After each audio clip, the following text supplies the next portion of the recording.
Hello and welcome to the Heads and Volleys podcast with me, Lee Dunn. This episode is a recording from the Getting to Know the Coach series by the San Francisco Elite Academy. I was interviewed by Chancellor Daniel, who is a coach on the girls' side of the club and has become a good friend of mine. So I hope you enjoy. So where'd you grow up? How'd you start playing soccer, Lee Dunn? I grew up in a real small town called Daventry, central England. There was actually a village about 15 minutes from my hometown with a big stone in the middle of it that was identified as the heart of England. So right in the middle of the country, and I grew up and I played on the street there. That's how I really got into it. Some of my first memories of playing were at school. We'd go to school. School started at 9:05 and I'd be in school at 8 a.m. playing on the blacktop with my friends. And we had like a cage that was built that we played soccer in every day.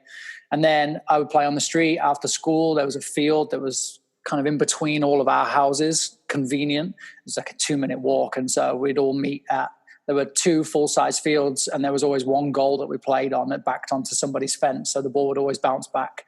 That lady hated us. But that was what we did. That was where we played. And that was really my first memories of it. And then getting into the game, my dad took me to our local club called Drayton Grange. And it just took off from there. It was everything I ever did. Yeah. Were you always playing with like kids like of random ages, or was it like mostly kids around your age? Or it was always a mix of within a couple of years when it was on the street. I mean, for the most part, it was our friends, and then it was a neighbor or a friend of a friend that would join us. So it's pretty much always the same age. And then as I got a little older, I remember playing with my cousin, and my cousin at the time, I remember him being like so old. He's probably 19 or 20 years old at the time. And we played this big outdoor game on the field. And I remember this grown guy taking a shot, and I tried to block it, and he hit me with the ball. And I had like it was a mitre ball, and I had mitre stamped on my leg for about 3 days in a bruise.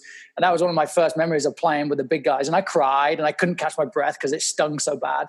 And I remember going home, and my dad was like, if you want to play with them, you got to deal with it. I was like, yeah, I'm going to deal with it. And then go back out and carry on playing and just go on from there. But that first shock, man, that really hurt playing with the big kids.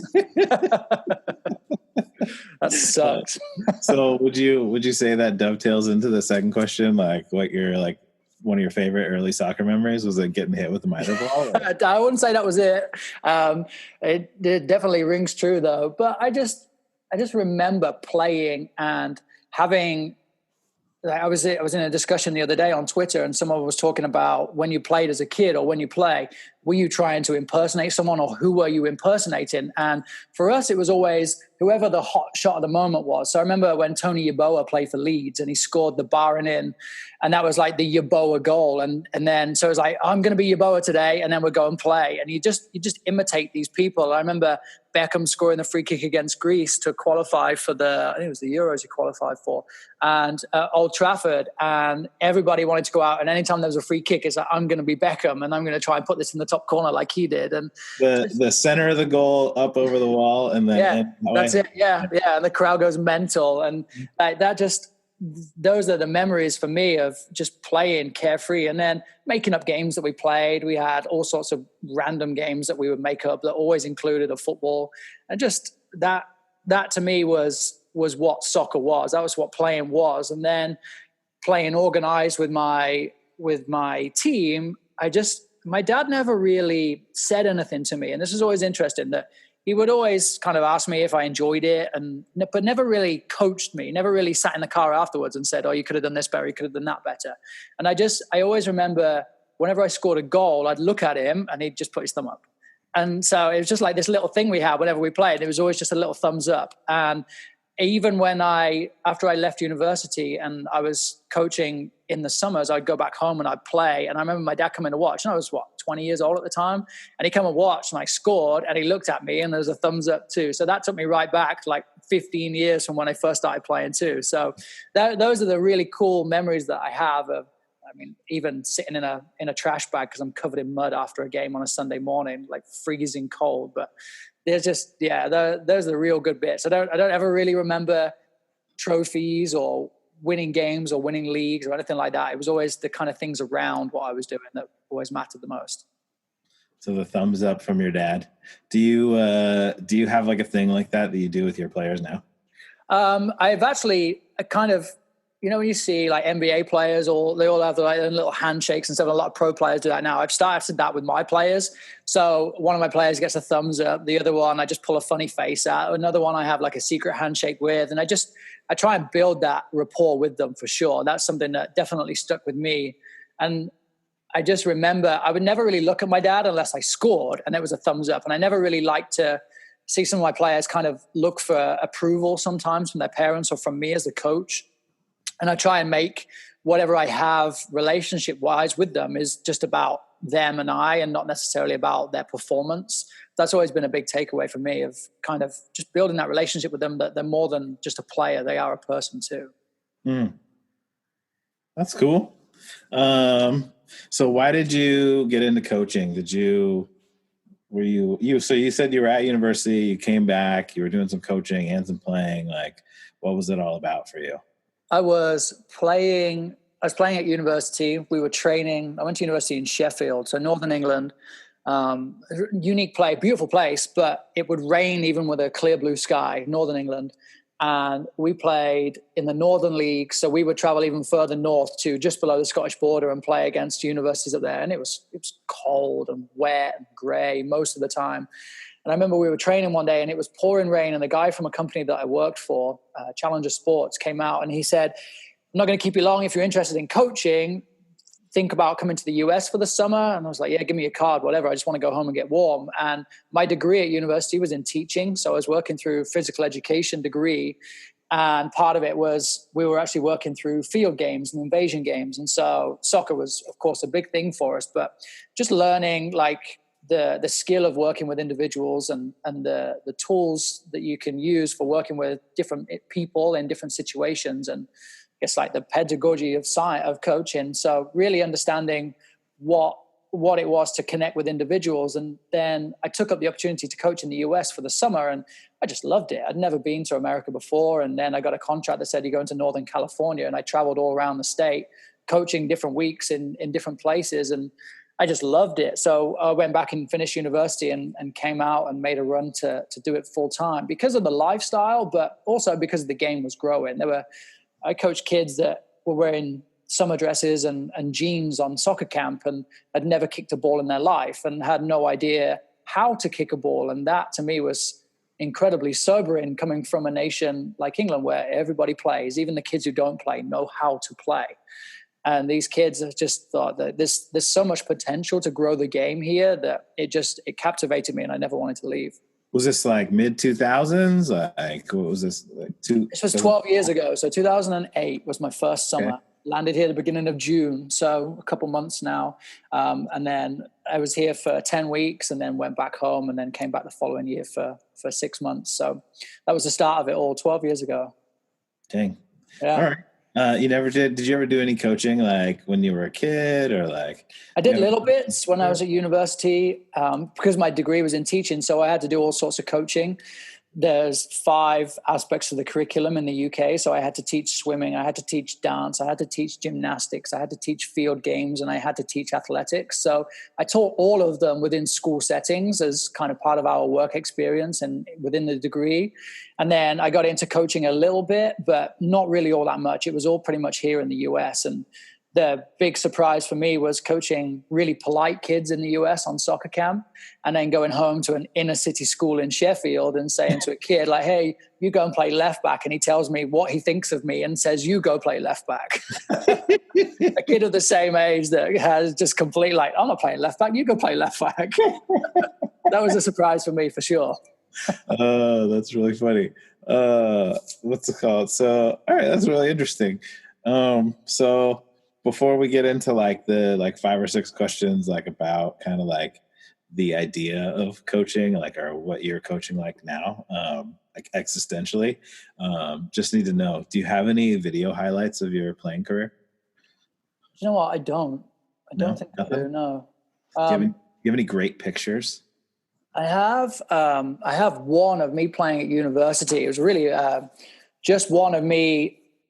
It was like how we had a varsity game every year against our local university rivals, and it was every sport from that both universities had, we played, and then every game result was tallied up, and then ultimately the winner of varsity won the most games. And there's a picture of me doing that then, but I have some pictures of me as a kid, but very few. It's a shame. I wish my parents grew up with an iPhone, because I'm sure there'd be some cool. No, it's like it's so prevalent now, and like all I have is I mean, I played so much soccer and like so much club soccer, but there were like a couple of guys that my high school hired to do like a end of the year video every year, and like those guys like carried the big camera like on the and so I have like a like an end of season video from all 4 years of high school, or all whatever varsity years of high school, and you look back on them and they're so much fun to look at.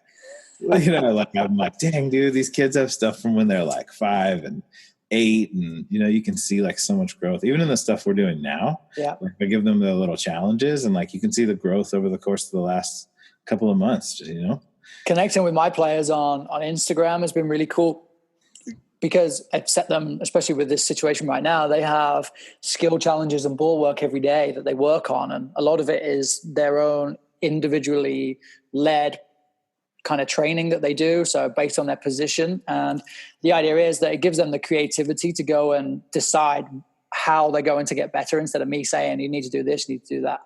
And I'm telling them to film it and send it to me, and they're putting it on their Instagrams, and they're putting it wherever they want on social media. And the idea is just like that, you build almost this resume, but you also have these memories and this look back of what you've done. And for them to have their phone available and just prop it against a wall and go play, like, it's so good. It's so good. I'm so jealous. I wish I had that. Yeah, totally. Yeah.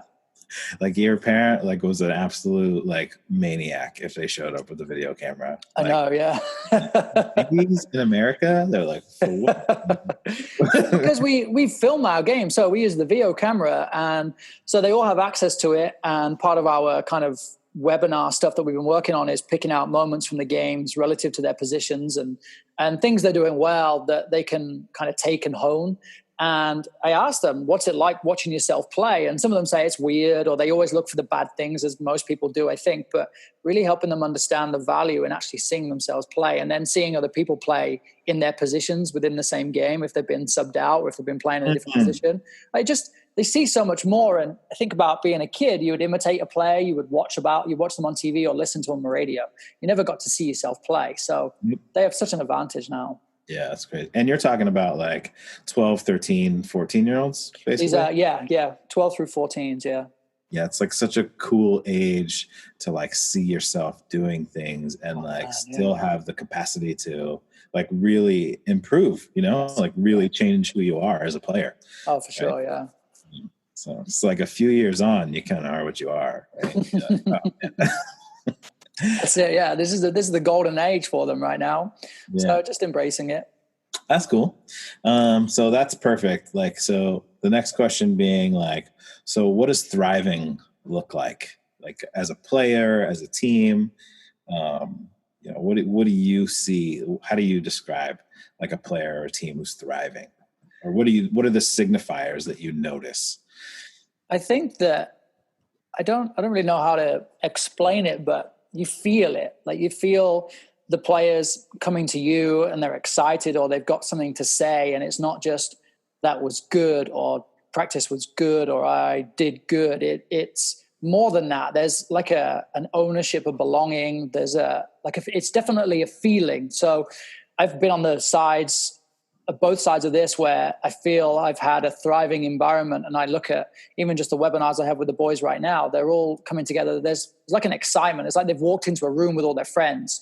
And I think that when they're all trying to outdo each other and they're all trying to copy or match or just be better in some way, whether it's a faster time or it's more juggles or it's look at what I did here. And that to me is thriving, that they have this drive in themselves, the environment, whether that's the players, the coach, the team, that's pushing them to want to be better. And I think that's really what thriving is, for them to drive themselves to be better and kind of be proud and be able to show that off. And I think often kids can be controlled a little bit in that, you don't show off. That's not a polite thing to do. But really in my environment, trying to encourage them to show off and say, be proud of what they're doing. This is what I'm doing. They're thriving in that environment because it's providing that space for them to excel and to go and challenge themselves. And then I think pulls along everybody else because they see that somebody else is doing it, and it's socially accepted that it's good to be good and it's good to be the best. And so I want to be like that. I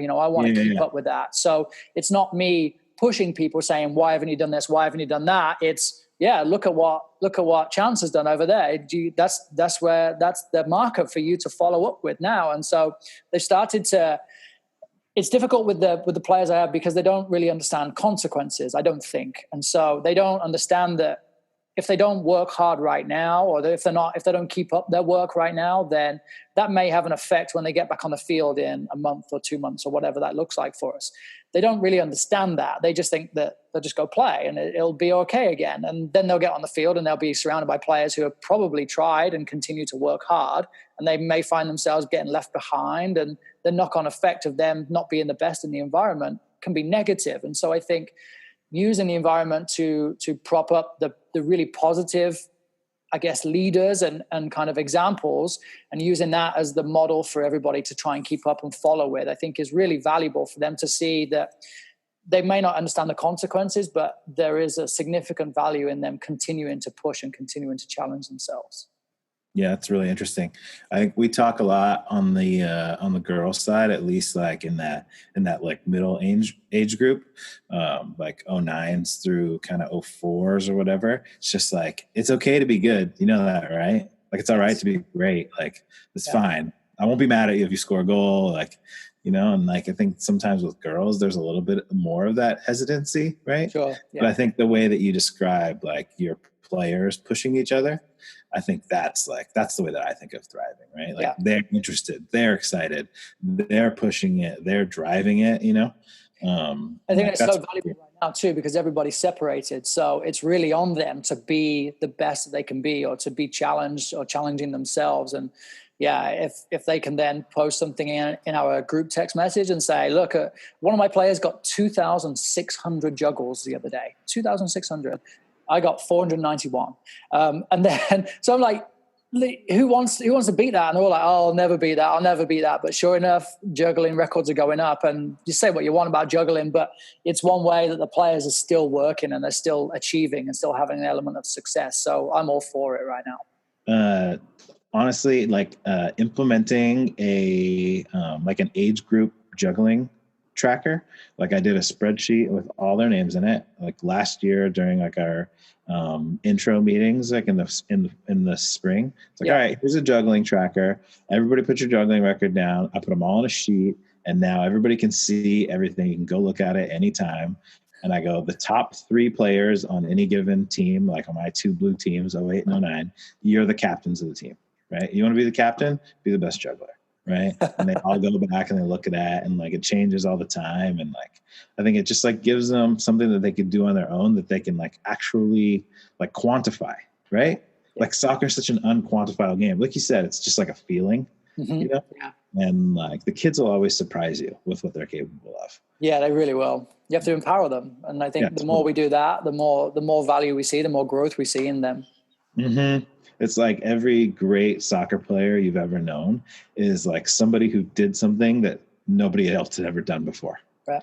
So like, how could you be taught to do something that nobody else has ever done before? Like, you have to just be like empowered, right? To become to become Pele, to become Ronaldinho or whatever, right? So there's all these different kinds of players. Like, how do you think children learn? Do you think that it's like from each other? Is there like a specific way? Do you go through, I mean, with all the teaching stuff that you've done, I'm sure you have like a really interesting perspective. They're all my experience, and I think it's not going to be groundbreaking, but they're all different. And so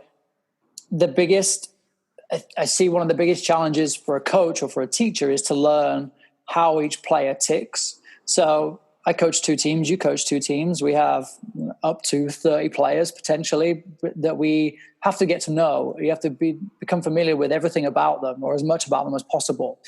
And that includes knowing how they learn. And so I have players, if I stop a practice and talk a moment, that they are instantly disinterested. And so I have to know that they are not the kind of command style learners.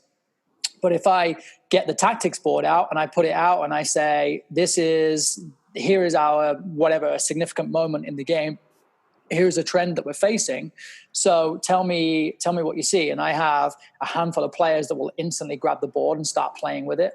And then I have instantly a few players that will speak up if they see things. And so I began to kind of break the team up into the players that I know need different things. And so I can approach certain players and say, show me on the board what you are doing here, what you think about this, what you think about that. Or I can give them moments from the game because they are visual learners and they can see that they need to, or they like to watch themselves, or it makes more sense when they see it live. Like what? Think about why you went there. 1 second. My terrible internet connection. You went dead for a second after you said you brought out the board. So if I bring out the board, I have some individuals that are interested in using the board because it's something that they can maybe get their hands on, something they can see and manipulate. So they're interested in that. Then I have players who will just give me an answer verbally if I ask the question. So really beginning to understand what the players need and how they are going to react by my coaching. So knowing that some will like a printout, some will like the board, some will like to be asked a question, some will like to just show me. So really understanding across my 30 players what they need and then how I engage with each one. So in the group, I talk about this a lot with my podcast and with my blog, where I try and create the training session ahead of time to an extent that I can share it with the players. And I can say to them, here is the session. Here it is. I use a tactical pad, which is like an animated GIF to the same thing. So the GIF moves the dots around and the ball moves around and you can kind of see the sequence of play. And there are varied opinions on that. People think players should just learn as they go, and other people like the idea. And I really like the idea because if they are learning the task, they're not necessarily learning the soccer skills that are required. And I don't really change up practices too much anyway, but to me, in terms of learning, they've already learned what the practice is. They've already learned kind of the rules of it. They've already learned how to be successful in it or what the objectives are. So now I can go into that environment and focus on the individual as opposed to trying to deliver this overall practice in 5 different languages where they're seeing it, they're hearing it, they're looking at it, all of these different ways of working with these kids. So I can say to Chance, who is a visual learner, and I can have him on the side with me, and I say, look at the way the ball has done this, look at the way the ball has done that. What do you see here? What do you see there? And then I can see another player and say, why did you do that? Who is a very logical thinker. Why did you do that? Why do we want it here? Why do we want it there? So I can challenge each individual on their level. I think that's probably one of the biggest takeaways I could give anyone really in terms of coaching, of set the environment up to be as successful as possible for the game to play, and then work with the individuals. But you've got to know how those individuals like to learn. So how do children learn? They learn in all sorts of different ways. And that's, I think, part of your skill of finding that way to get onto their language and to their level. That's a really unique perspective.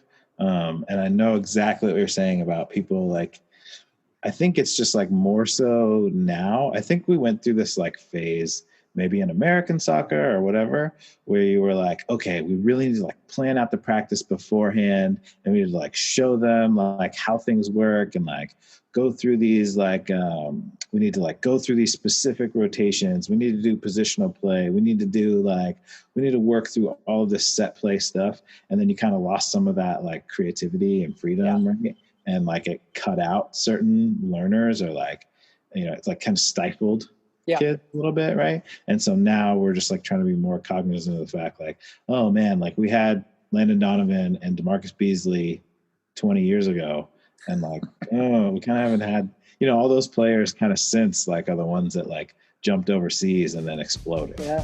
Oh, right? For sure. Yeah. What's your like perspective on the like pushback or like questioning you get like when you post things like on the internet, like as a coach? To be honest, it's actually a really positive environment. So if someone doesn't like it, typically they'll just ignore it.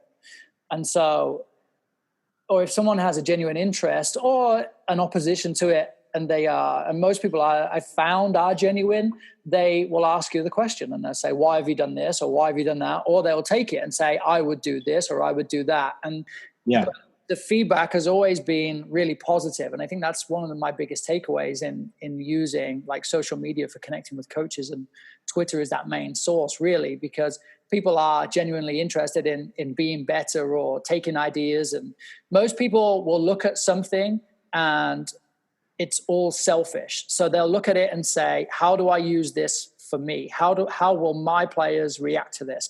Not, this guy's an idiot, he doesn't know what he's talking about. It's always based on their own opinion in their own environment. And that was something that I took away. And so a lot of the stuff I will post or will share will always incorporate an element of, what do you do? How would you do this? And kind of invite that discussion that there's no right or wrong answer. If there was a right or wrong answer in soccer, we would all be doing it by now, hopefully. Right, or maybe right. we have the wrong answer, and that's why everyone's doing something completely different. Yeah. The idea of most coaches are really open and engaging and really happy to share their opinion or to challenge you on yours, which is a really positive environment. I think it's like, I'm on Twitter, like I think, I was never going to find like a group of Arsenal fans, like whatever, like tons of them where I lived. Right. So like I kind of got on Twitter more to like engage with the rest of the world and like see these stories, learn about these people, like da da da da. And, sometimes the internet can be that like toxic community. Yeah. But I really do see that kind of like in like coaching in particular. There's a few jerks that are just like, oh, why would you do that? Like, this is how you do it. And when you like go back to it, like when you like search them a little bit, it always seems like it's because they want to like sell a thing that they're doing. Right. But like, I think that I personally like coaching at Elite because there's so many other people, there's so many other coaches that like work so hard and like have so many like nuanced perspectives, like in the way they do things. Like, I feel like I genuinely like get to learn all the time. Right. And like, I really, I can like I really take it to heart and I can like really think about it when like Bobby says like, why'd you do that thing this way? Or like, what, have you tried it this way? Or, like you guys all like have so many, like so much knowledge that it makes it fun, right? Because you could just coach for any club X and make the same amount of money. Yeah, sure. Right? Yeah. But like the competitiveness that I have and like wanting to be better myself and like wanting to have good teams, like I think it's like a good environment for that. It's cool that you found that or like created that on the internet. And the good thing about social media too is you pick who you follow.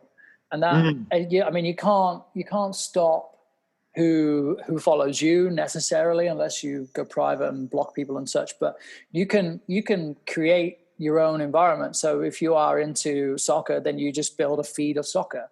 If you're into astrology, then you build a feed of astrology. And I say astrology because my wife's on Twitter for astrology, so she always tells me about it. Like, we use the same platform and have a completely different experience on it.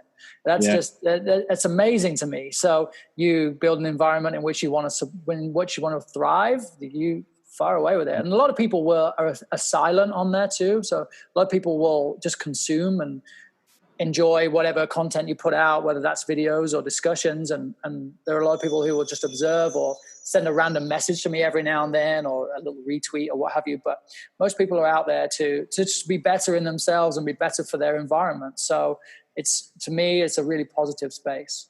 Yeah, I feel you. I feel like you kind of already answered it, like in the you're talking, but like why is it important for children to lead the way? Yeah, they've got to.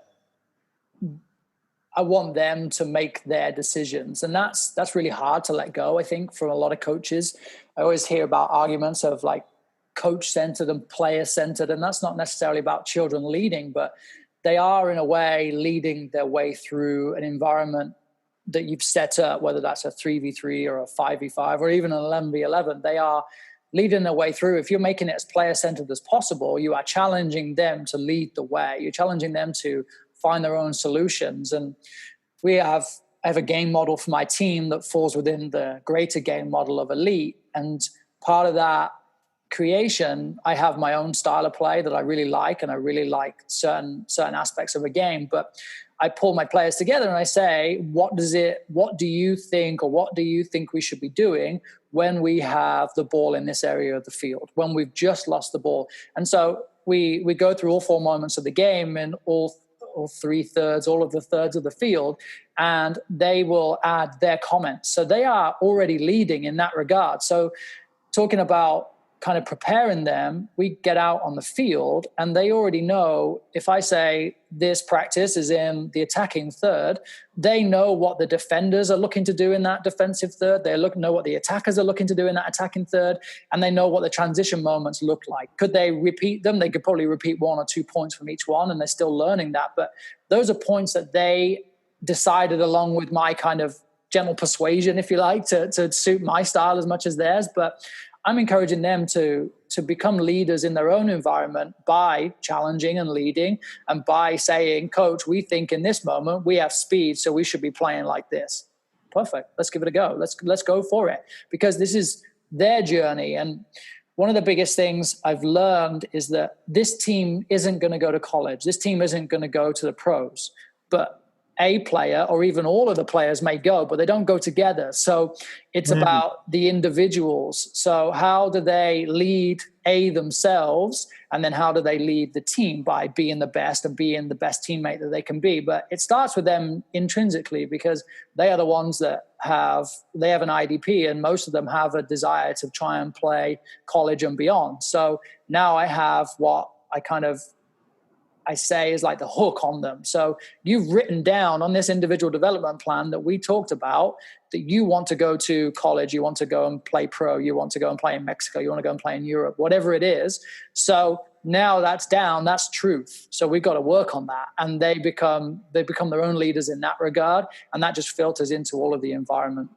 Do you, like, as somebody who came here from a different country, do you think like, the other sports that are huge here, like them being like so coach driven or like top down kind of directed, do you find that like does that ever like make it difficult for you to get kids to lead the way, or do you think it's like I think maybe the elite environment we have is a little different, I think, than many clubs that I've been at, where there's been an expectation, and most of the kids are multi-sport athletes that I've coached before, and a few of mine are now, but they're pretty much serious soccer players.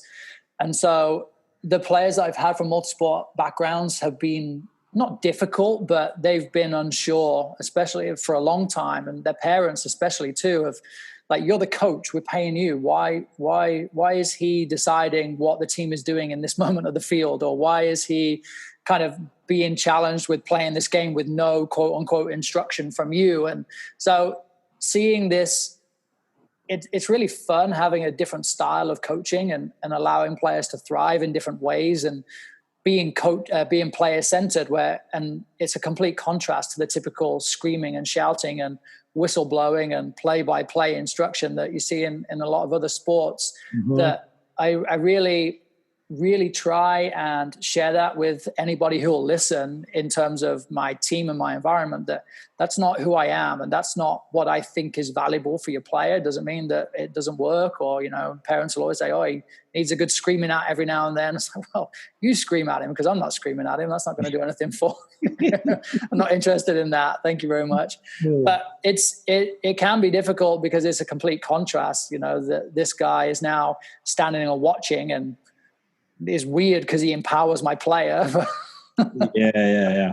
I think you said it earlier, like the idea of like just like being an environment setter, and like, okay, we're trying to get into this, we're in this area of the field.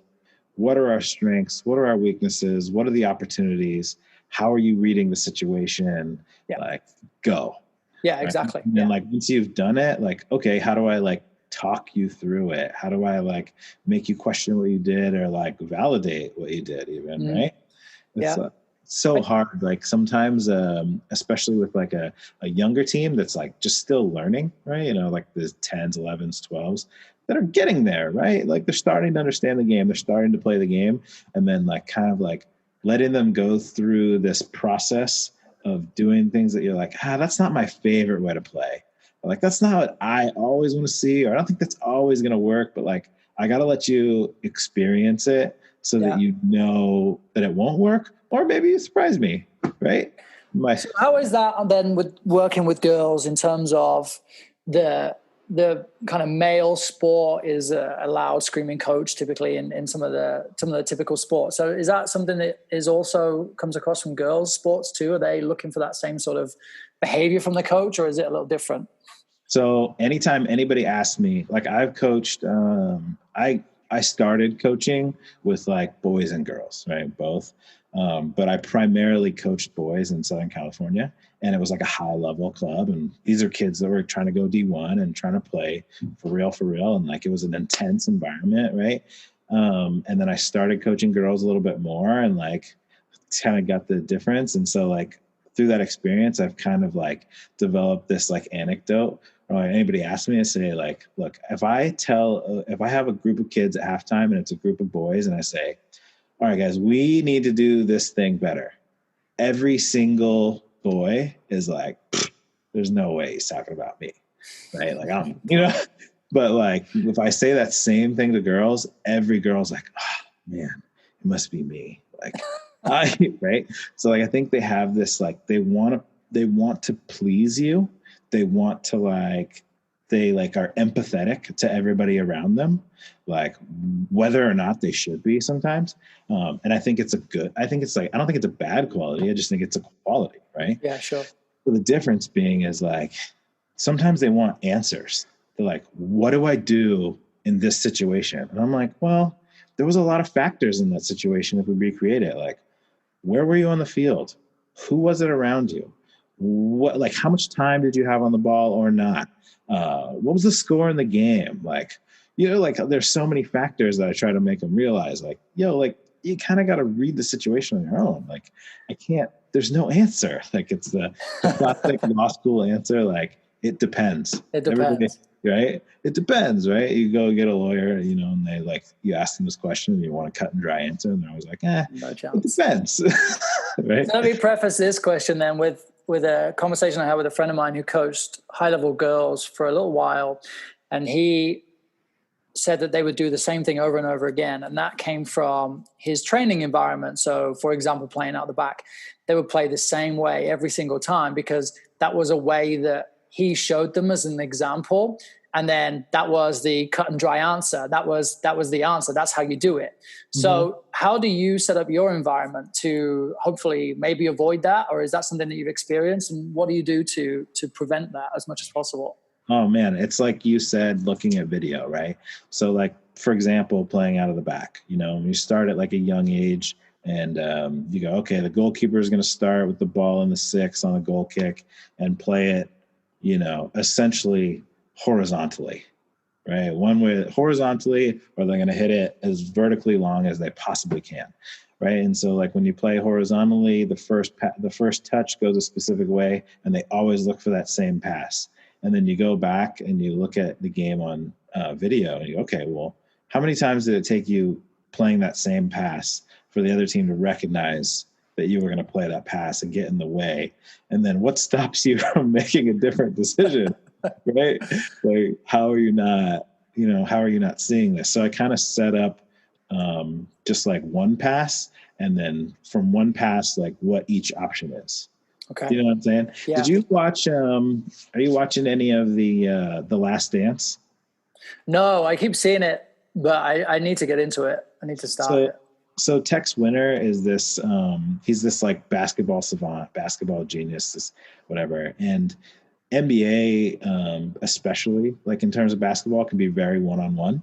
And like, he was the first guy to like, kind of the first guy to like develop this like triangle offense where the ball goes into one place and then there are like options, right? Okay. Time the ball moves into a spot, there's a triangle somewhere, and each ball movement like creates a a rotation of some sort, right? And so like Michael Jordan, the best one-on-one player in basketball history to that point, bought into this system, and it allowed him to like be able to like use his teammates, because if he would just try to go it alone, teams could collapse on him. And they came up with the Jordan rules, and they could just like, oh cool, if he comes into this space, we'll just give him one of those, right? And then like he's like, oh, if I go into this space and they've collapsed on me, I know that I have that pass there, right? And know that this thing exists. So I think just like, soccer so much is like triangles and diamonds. Yeah. We're always talking about like rondos, and like we always start kind of with this like technical square where you get in the middle of like a 4v1 and the ball goes into you and you have options to play at each different direction. And then you play a 4v1 or a 4v2, and then we go back, and then in the game we like screenshot or like highlight, okay, here's the whole field. Okay, well, here's this area. In this area, here's your 4v2. So which one is the split? Which one is the safe? Which one is the safe side pass? Where do you need to move if you're going to get it? And like just relate it to that like simple idea, right? It's good translation, and it's real too. So they see it for real. Because I remember a game a couple seasons ago where one of their players had a ball, and the coach was like, "It's just like your rondo. It's just like your rondo." And then almost out of nowhere, like players turned into a 4v1, and they pretty much played a 4v1 around us, but they didn't go anywhere. They didn't go anywhere with the ball. And so they made like 3 or 4 passes like, now we've got to break out. Now we've got to break out. So I don't know if he does that as well in his practices. Maybe, hopefully he saw that and was like, okay, now we need some sort of progression out of this. But yeah, it's so true that if you can use that content like that and show them, here it is in the game, here it is in that moment. Now you see some relative kind of learning, right? We're taking it away and actually putting it in the game. Right. And then you go to that, like, I don't know if you did this in your teaching stuff, but like, I always go back to this analogy of tag. I'm like, look, if you're playing tag and the ball came to you from there, are you going to get it and run there with it again? Or are you going to get it and go? Like what? But like so many times you take your touch like into pressure, right? Yeah. So you have that rondo, and it's like, okay, now I've gotten into a space where I can open up and get away, right? My teammates created this opportunity for me to leave and not get tagged. It's just like you start to like employ a little bit of logic, right? I think girls especially really enjoy that, because like, oh, I can think through this. Great. Yeah. So like, what do you think it means to embrace the struggle? Oh boy, I just did a presentation for America Scores on this in terms of redefining success. There's, I guess, many facets to it, but really, I guess, it started with the idea that not every team can win. So that's immediately a struggle when most people are playing to win. So the environments that most clubs have or most teams have, it's all about winning. And given that only one team can win, whether that's a league or a tournament or even in the game, most of us are already setting up for failure. So then how do we embrace that, whether that is from a simple level of applauding your opponent that they've beaten you and they played well, to then setting up yourselves with a game model, with individual development plans, so that regardless, go back to what I said about the individual is the one who goes to the professional and not the whole team. So is this individual working through their individual development plan, and are they on track? Now we're able to embrace the struggle as a team, because each individual may or may not be having success. So then it becomes about the individual more than it does about the team. And then moving into the team environment, setting our own standards and our own goals for games. And I've won plenty of games in the second half 1-0 or tied 0-0 in the second half after probably being blown out in the first half in some of my early coaching days. So really learning to, I guess, embrace it in a way that is not, yeah, we lost. Oh, well, like, well, we're still having fun. But if we're not, if we're not leaving a game or a situation with anything to take away, then we failed, whether we won or not. And so each player has their own goals, and the team has goals too. So if we've been working on playing out the back as a consistent example, and we're looking at bouncing off the 6 in a certain way. Did we do that in the game? We did it and we failed a couple of times, or we did well a couple of times. Now we have some measure of success that says we tried to do what we've been doing in practice. Did it work? Did it not work? And then how does that take us into the next game? So the struggle was that we are actually working at what we've been practicing. So it's relative, and now we have some consistency. So the test was in the game, and there's no mention of the result. And some of the feedback I've had when presenting this idea of redefining success is that people will say, well, you want to win. Kids will be disinterested if they're not going to win. And again, only one team can win. So maybe that'll be your team and I believe if you do all of these steps and take all of these steps on, I think that you are going to embrace the struggle in a way that's going to help you develop, whether that's as an individual or as a team. And not every team's going to win. So how can you have individual winners within your environment as much as possible? Yeah. That tie in to your bigger goals, to your IDP or whatever, right? You're like, okay, you want to go play pro? You want to go play college? Like, well, it's not going to be like, we're not taking this team to your college. Exactly. Yeah. How good are you based on your goals, based on your individual level? And I did a podcast interview with Dan Abrahams, a sports psychologist, and he talked about a high performance mindset and the idea of measuring yourself every time you play the game, every time you practice. Do you have high performance mindset? And high performance mindset says, I am giving my best. I'm giving a 10 out of 10. I am being the best that I can be. Even if the stats say that you gave the ball away every single time you got it and you scored 5 own goals, if you can walk off the field and say, I did everything I could do, and today just wasn't my day, you have a high performance mindset. And that's going to set you up better in the long run than saying, I need to connect 20 passes today. I need to score 5 goals today. I need to put 4 crosses in. Yes. Yeah. So true. Yeah.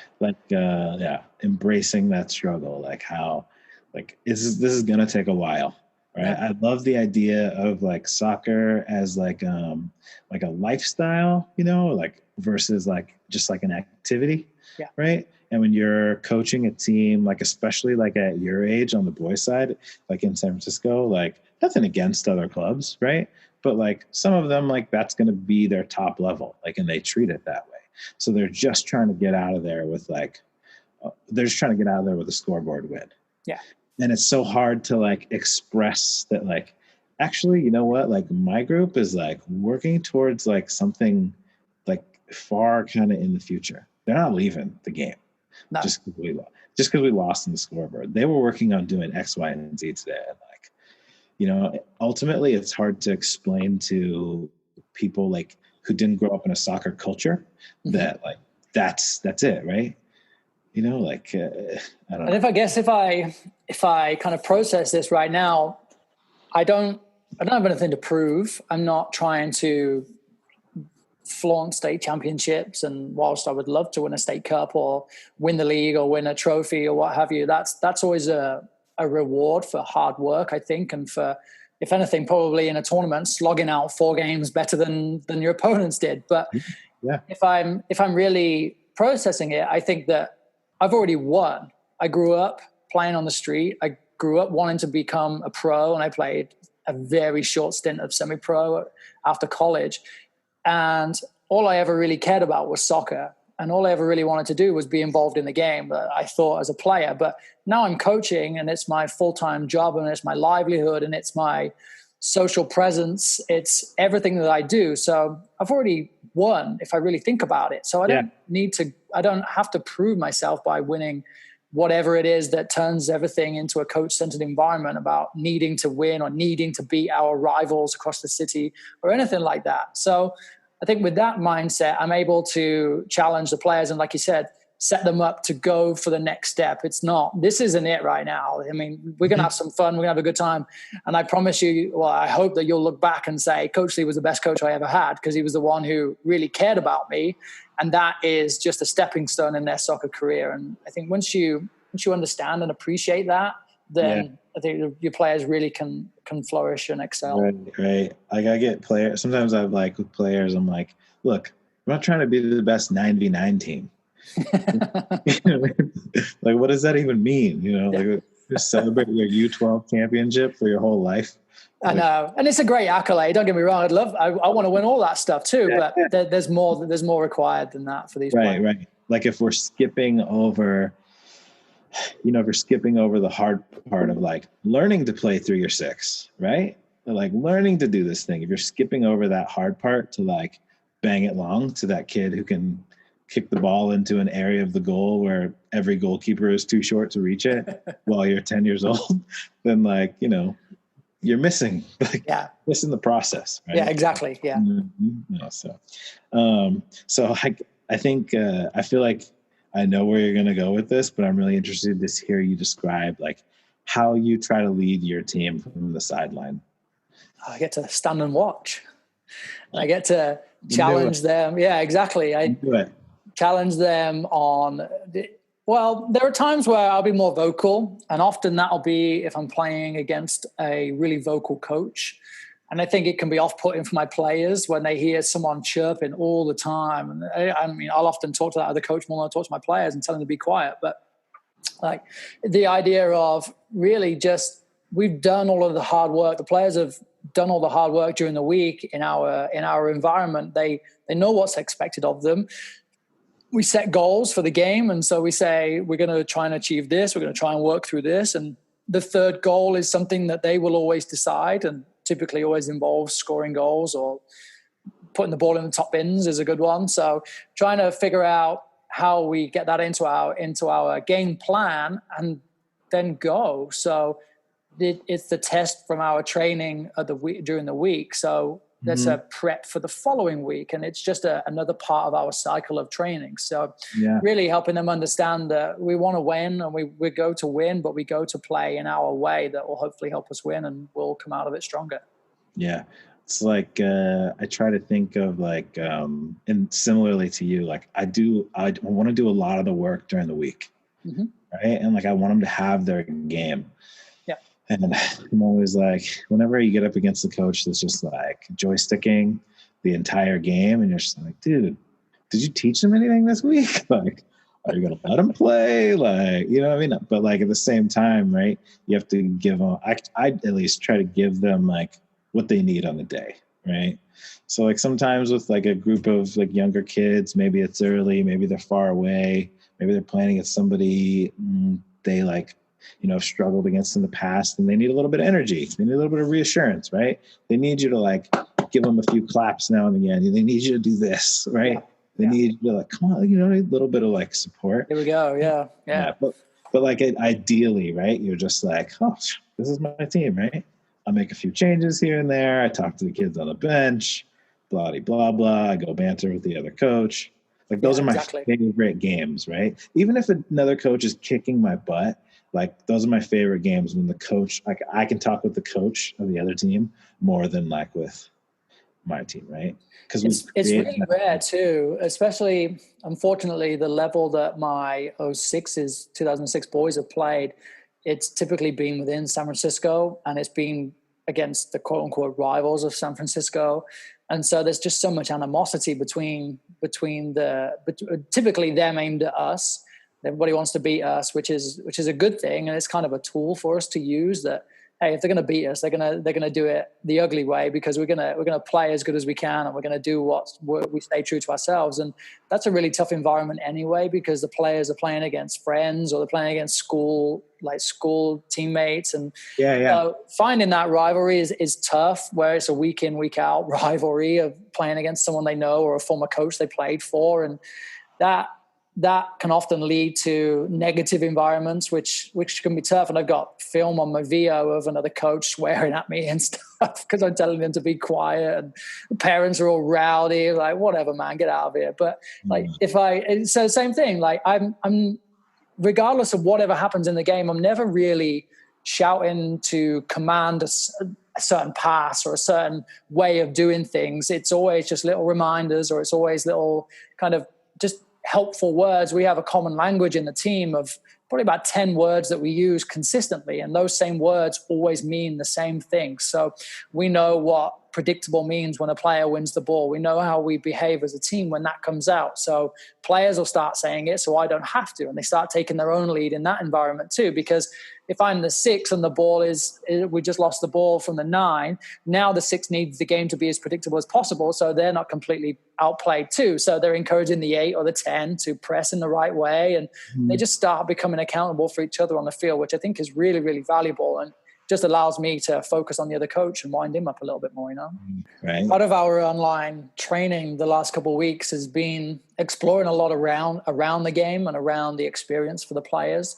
And so we had a conversation, and part of the homework was to create a list of will and will not talk about before or after a game. And kind of the explanation that they gave was really interesting. So they don't like talking about bad things, of course. They like talking about good things. And most of them are happy to talk about the bad things if their parents know what they're talking about.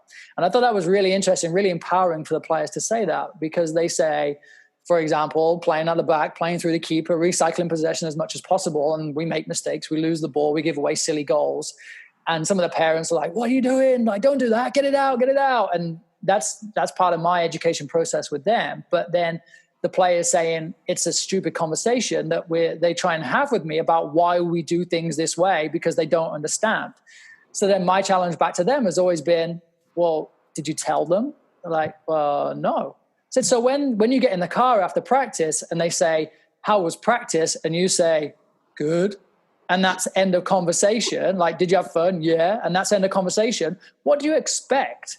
So and then I had a parent webinar too, and part of that conversation with them was ask your player what they did in a certain moment. So I gave them, so all the parents have access to our game model as well, so they see what we are trying to do in all of the thirds and all of the moments. And then so now they are more clued in, and then that's a conversation that they can have with their player. There's a structured conversation and not just a crazy kind of, did you have practice? Yeah, it was good. Yeah, it was all right. Yeah. And then get to the game, it's completely different expectation. So that was a real big thing that I've done this last couple of weeks.